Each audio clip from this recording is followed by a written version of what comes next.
Facebook, what's going on, guys? What's going on? What's going on? Happy Thursday, man. Hopefully you guys are doing good. I'm kind of like off in a little shaded area, so hopefully you guys can see me or whatnot. I know it's a little dark, and I'm dark, but it's all good. Anyway, guys, look here. I just wanted to drop in and give some value. I'm hoping that what I say kind of inspires somebody.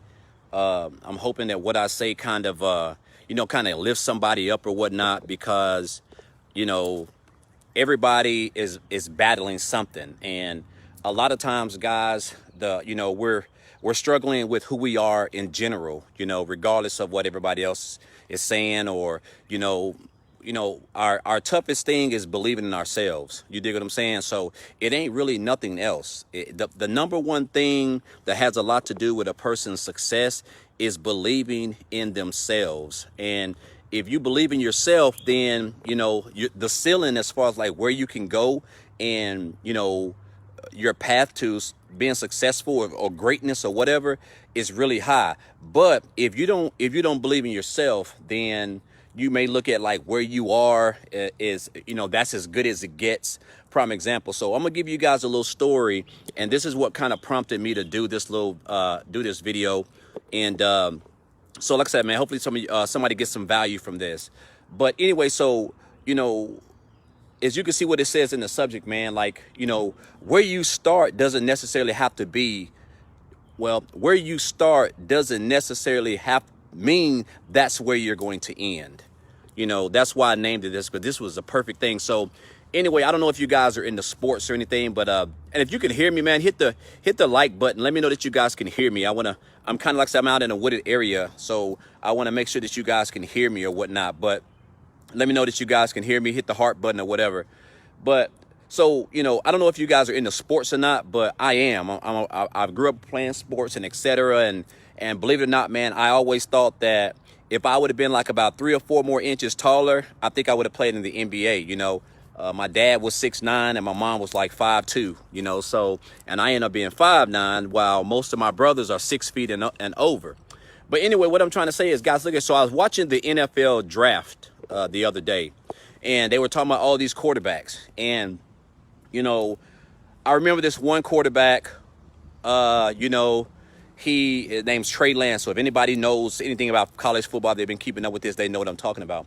But guys, look here. So he was a really, really good athlete. But the thing about it, he wanted to play quarterback.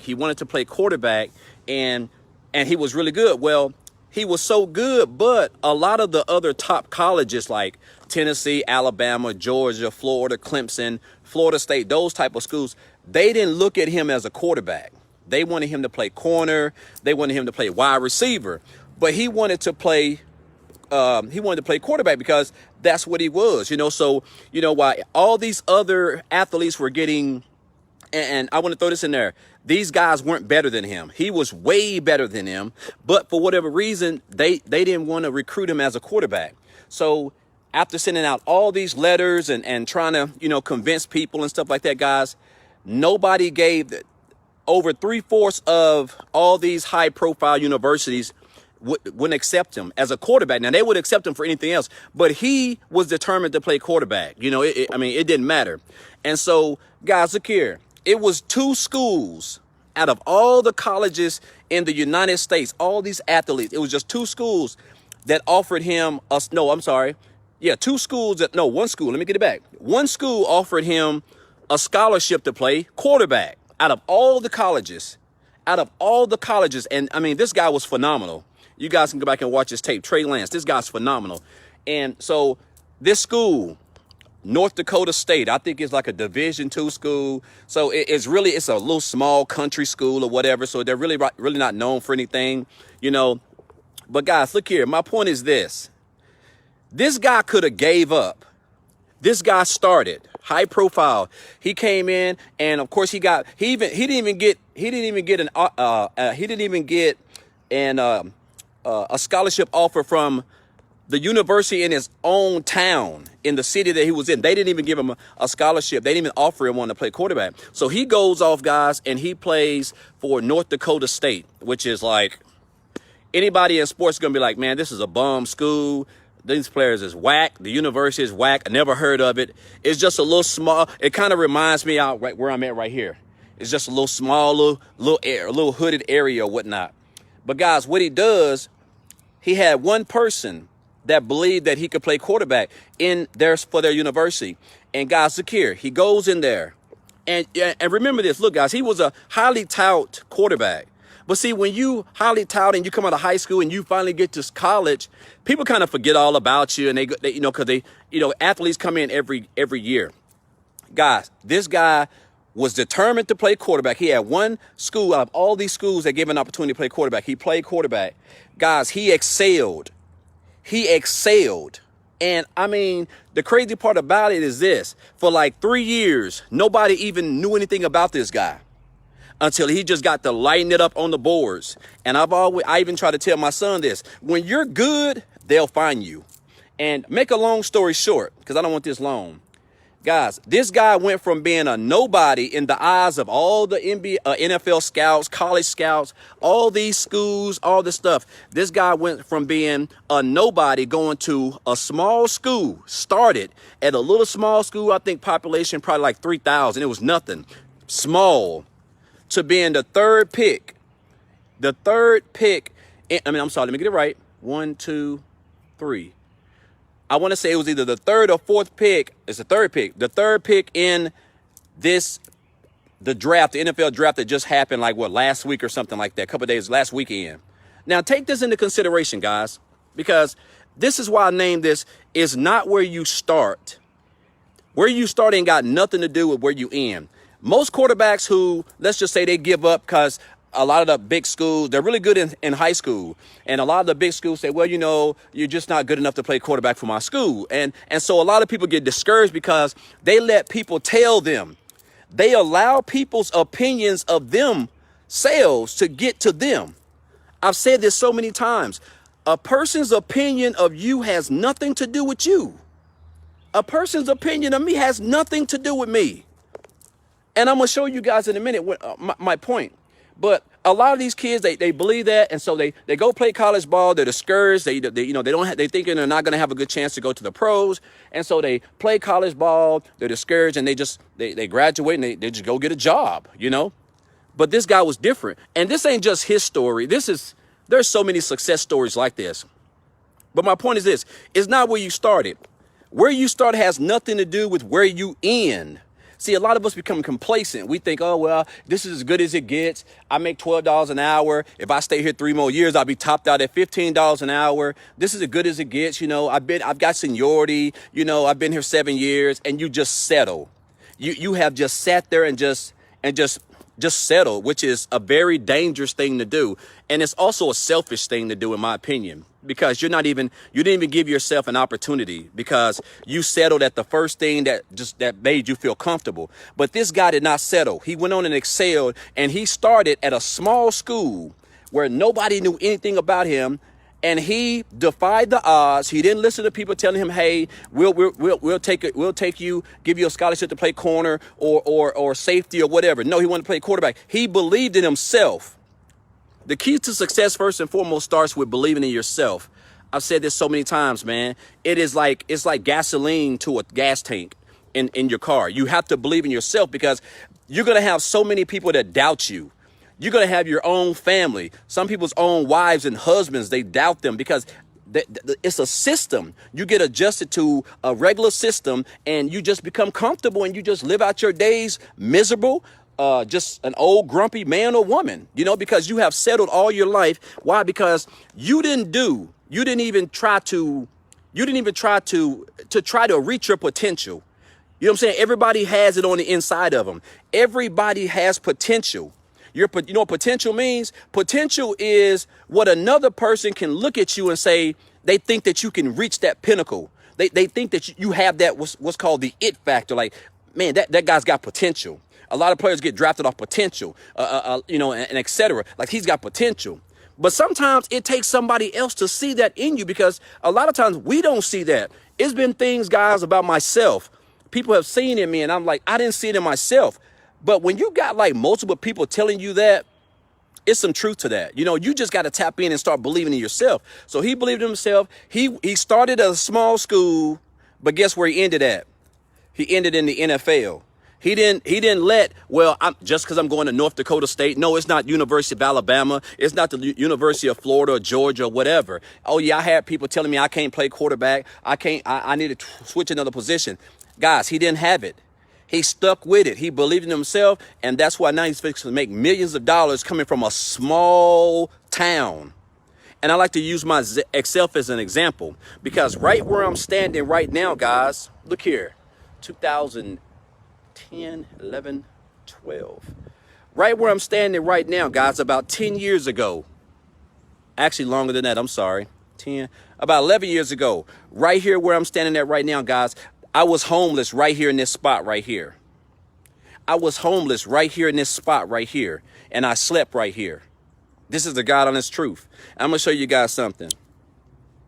There's water right here. You see this? I'm going to show you guys something. It ain't where you start. Where you start has nothing to do with where you end. Y'all see this thing where my boots are at right here. Guys, look here. Guys, look here. In 2011, I'm sorry, I made a pallet right here. The water wasn't as high. I had a pallet right here. This is where I lived at.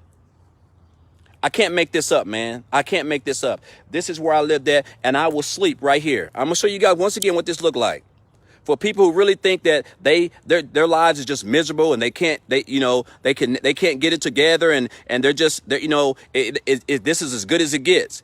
So I guess I should have just told myself, Darrell, this is as good as it gets, man. You're never going to have your own place. You're never going to have your own car. You're never going to ever get married. You're never going to see your children. You're never going to be able to, make anything of yourself. So you're just going to be a bum and just rot your life away until you float on in the river and they find you 10 miles up the stream. No, I didn't tell myself that. I believed in myself even when everybody else had gave up on me, even when I didn't have not one person in my family who supported me, even when I didn't have any of my old friends I used to run with that supported me, when I was homeless and I slept right here on a blanket with one pillow in the water, practically. I can't make this up. And the fact, and this is what motivates me and inspires me to try to help inspire other people who don't believe in themselves. Because a guy like me went from being homeless for 40 days right here, and then a couple of days in my car, to going to jail for a whole year, being locked down 23 hours a day, to getting after that year, then going into a men's homeless shelter, which I didn't know. I mean, I was at a place where I'd never been. Uncomfortable. But guess what? I knew that it ain't where you start, because I started right here. And now I'm a business owner. Now I'm my own boss. And my point is this, guys, it ain't where you start. Where you start has nothing to do with, it has absolutely nothing to do with where you're going to end at. You determine where you're going to end at. Look here, guys, I'm going to tell you something. The shelter that I lived at, and if for people who have been watching me, I've done a couple of Facebook Lives in front of that shelter. I lived there for a little bit over 12 months. Guys, look here. There's people that are still there when I was there. That was 2012. That was 9 years ago. It don't even seem like it's even been that long. That was 9 years ago. I lived in a homeless shelter. I didn't have 2 pennies in my pocket. I didn't have no transportation, no car, no job, no family. I wasn't seeing my kids. I was at rock bottom if there was ever a bottom. But my point is this, guys. I believed in myself even when nobody would even talk to me. I used to ride a church bus to church at that homeless shelter. We had to go to church every Wednesday and Friday. I would ride the church bus, and people used to point at me, be like, "Hey, that's Darrell, man. Darrell must be homeless. That's that homeless bus that's over at that place. What's the name of that? I forgot the name of the shelter. Anyway, but that's what they would be. They would point at me. Hey, that's Darrell right there. They made fun of me. Did it hurt? Yes, it hurt. It hurt, and I'm not an easy person to hurt. You know what I'm saying? Because I knew where I was at. But see, what they didn't know is that I knew that that's not where I was going to be at. And so I'm not going to go into a thousand a thousand things about that story, because if you've been following me, that was part of my journey. But I did this because I want you guys to know that, once again, where you're at in your life right now, it has nothing to do with where you can go, what you can do. I worked a job, guys, for like all my life.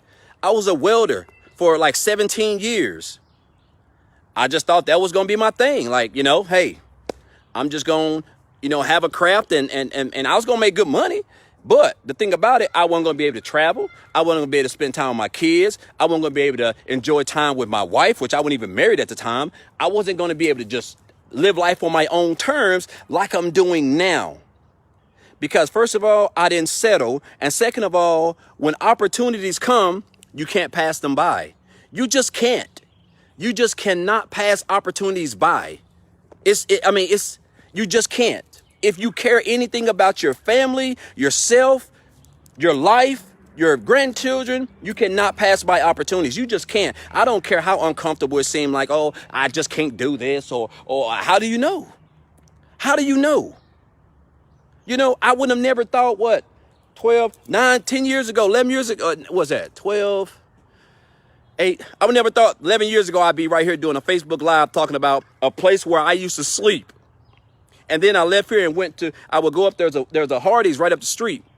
Guys, that's where I used to brush my teeth at before driving an hour and a half, making $7 an hour to a job. Yeah, $7 an hour, 3 hours round trip.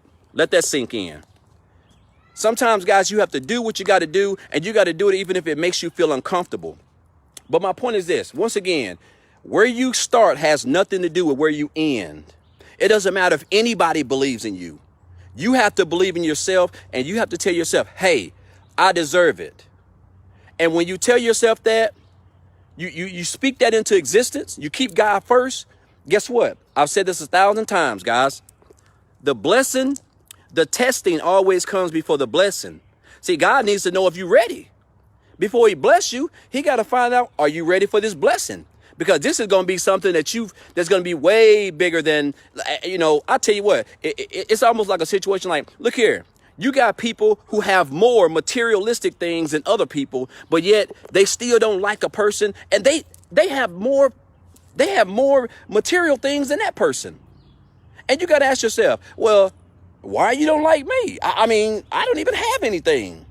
So if they don't like you right now, what you think they going to do? How they going to feel about you? Even though they've got more material things than you, they just don't like your aura. What do you think they're going to do when God elevates you and take you to the next level? So anyway, guys, I'm hoping that this inspires somebody. For someone who is out there and they just think like, man, I'm just stuck. I feel like I'm stuck at a $12 an hour job. I'm looking for a job. No, it's not paying the bills, because $12 an hour ain't no money. Let's just keep it real. It's 2021. My son right now works at KFC and he makes almost $11 an hour at KFC, and he's 16 years old. So no, $12 an hour if you got a family is no money. $15 an hour ain't no money. $20 an hour ain't no money. Why settle for $20 an hour when you can make $300 a day? Why settle for that when you make $1,000 a day, $2,000 a day, $10,000 a day? The same training you get at a job, you can get at an opportunity. I'm gonna do a Facebook Live on that on another time. What's the difference between job training and opportunities and job training at a job? That's a good live. I'm going to do that. You know what I'm saying? So, guys, I'm just telling you right now, I try to use myself as an example with everything, because I want people to know that, first of all, you have to work hard for anything that you want in your life. There's people, guys, that I know who are making $100,000 a month. That's under 30. $100,000 a month under 30. You think they just jumped up and they're just making $100,000? No, there's a process that you have to do. You have to be smart. You have to defy the naysayers. You can't listen to what people's opinion. A person's opinions of you has nothing to do with you. Lord forbid, like I've been dead and floating up this river if I would have listened to everybody who said, Darrell, you ain't gonna amount to nothing. You ain't gonna never leave that. When I didn't have no car and I was living in that homeless shelter and I was riding that church bus, if I would have listened to them, hell, I'd be dead right now, rotted somewhere. I would be. I wouldn't be sitting here with my own boss, being my own boss. I wouldn't be sitting here enjoying life on my own terms. I wouldn't be sitting here with a beautiful bride. I wouldn't be sitting here with beautiful children. I wouldn't. I would be a fart in the wind. Let's just keep it real. If I listened to what everybody else said, or if I told myself, well, Darrell, I'm never going to get out of this. Yes, when I got there, it was a big hill. It looked like there was no end. Like, I mean, it was just like, they was even asking me, did I want to be like the manager at the place? I knew that it was something better for me. I was determined. And that's what you got to be. You have to be determined. You just can't settle for where you're at. Like, and then you wonder why, if you settle for where you're at, you're just going to get what you get. Like, I mean, that's just how it goes, you know? And so, like I said, man, that's why I did this live. Once again, guys, it ain't where you start. Everybody's got to start somewhere. A baby don't come out the womb crawling or walking. You dig what I'm saying? So wherever you're at, you don't have to be there. You don't have to stay there if you're not. If you want to excel, if you want to go somewhere else, you want to do something else, you can do it. If, once again, I'll say this 1,000 times. I am one of 14 children raised in a one-parent home. I grew up in the projects. I was dirt poor. I can't make this up. If anybody is listening and from my hometown and they see this, they can vouch for me. I picked cotton. I worked like a dog day and night, 12 hours a day in 100+ heat out in the cotton fields, guys. 60, 70 hours a week for $120 a week. I cannot make this up. So did I just say, well, I'm just going to be a bum and hey, this is as good as it gets? No, I didn't tell me that. No, I didn't. People come by laughing at you. You're going to get laughed at. Anytime you trying to do something better for yourself, you're going to get made fun of. You know why? Because you're going to have 80 to 90 to 95% of people going to say, man, get you a real job. You can't, boy, go on somewhere. But boy's stupid. He's scamming. He's trying to do whatever. And then once you start showing progress, not necessarily even making it. Once you just start getting a little progress, guess what? Those people who are talking about you, they become what I call your favorite undercover fans. So anyway, guys, I'm gonna get off. It's just a beautiful day out here. I come back to this place. I'm gonna give you guys a view of this again. You see this? This is a stream. And people canoe and everything. But back then when I lived here, they weren't. You see that right there? Y'all see it? I can't make this up. That's where I slept at right there. Like, I know 23 weeks of the 40-something days I was homeless. That's right there with my pillow and my blanket out here in the woods, listening to the water and the crickets and the frogs and everything else. So that's where I started. But now look where I'm at, though. And I didn't do it by myself. It was God's grace. And God's grace will always see you through. It doesn't matter what position you're in. But God ain't going to jump out, ain't going to crack out the clouds and do it for you. God surrounds you and make sure that you have all the resources, everything that you need to get out of the situation that you're in and go up higher, regardless of whatever it is. God provides you with opportunities. You just got to take the scales off your eyes and open your eyes and realize, guess what? This is the opportunity. Why? Because I keep seeing it all the time. I keep seeing it all the time. If you're constantly seeing something all the time, there's a reason for that. There's a reason for that. You know what I'm saying? So, and then you got to tell yourself, if you're not excelling, whose fault is it? Lord, why are you doing me like this? It ain't God. God provides nothing but opportunities. I'm a firm witness. I know from life experiences. So anyway, guys, look here. Once again, it's not where you start. Where you start has nothing to do with where you can end, man. It's up to you. It's up to you, man. It's up to you. You know, and there's nothing like it. There's nothing like it, man. There's nothing like looking back, guys, from experience and laughing at. I can laugh at people. I can laugh at people because people, they didn't believe in me, but I believed in myself. I can laugh at people because guess what? I got people who are laughing now and they just watching me now. They just watching me now and they still can't believe it. They cannot believe that I'm doing what I'm doing. And the thing about it, like, Just like I worked the job, I learned how to weld. Is the same way I did when I came online. I just learned how to do it. I had to do training to weld. I had to do training to do this. It's just that this pays more than welding. And it allows me to come and go and do as I please, guys. It's simple. So anyway, once again, guys, hey, y'all be blessed, man. I'm just grateful. I'm grateful and I'm humble. And I believe that God puts us in these positions to share our story and to remind us of where he took us from and where he's taken us to. It kind of reminds me of the book of Moses, how Moses started in the home of the great Pharaoh, but he was a Hebrew slave though at heart, and they kicked him out, and guess what though? God revived him. He blessed him.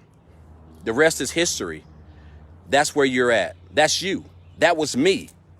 They gonna spit on you. It's okay. It's okay. You just gotta keep coming. You know what I'm saying? Because success is the greatest. Success is the best revenge there is. Success and a nice smile. There's no sweeter revenge than that.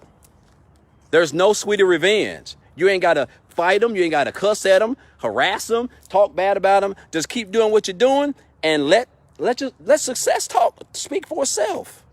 You know what I'm saying? So anyway, guys, y'all be good, be blessed. Happy Thursday. And hey guys, I'll talk to you guys soon.